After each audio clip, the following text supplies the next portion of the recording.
My name is Izehi.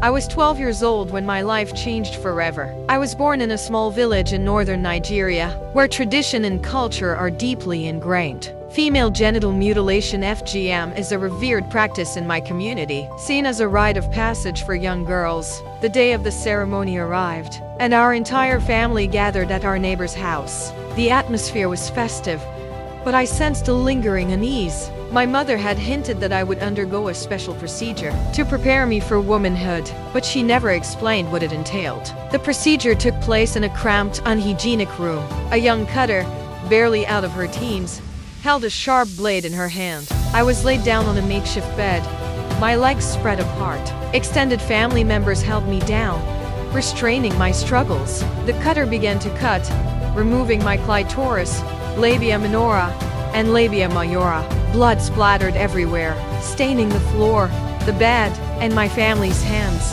I screamed in agony, begging them to stop, but the cutter continued.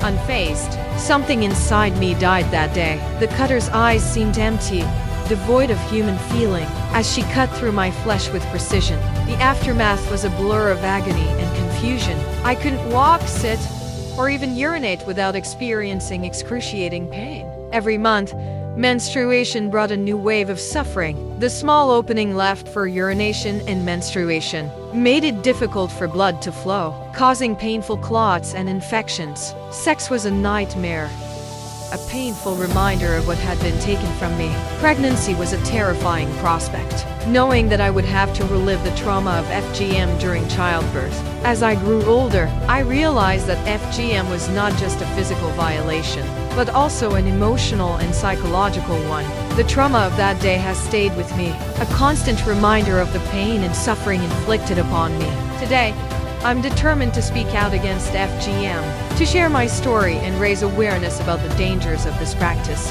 I'm working with local organizations to advocate for the elimination of FGM and to support survivors like myself.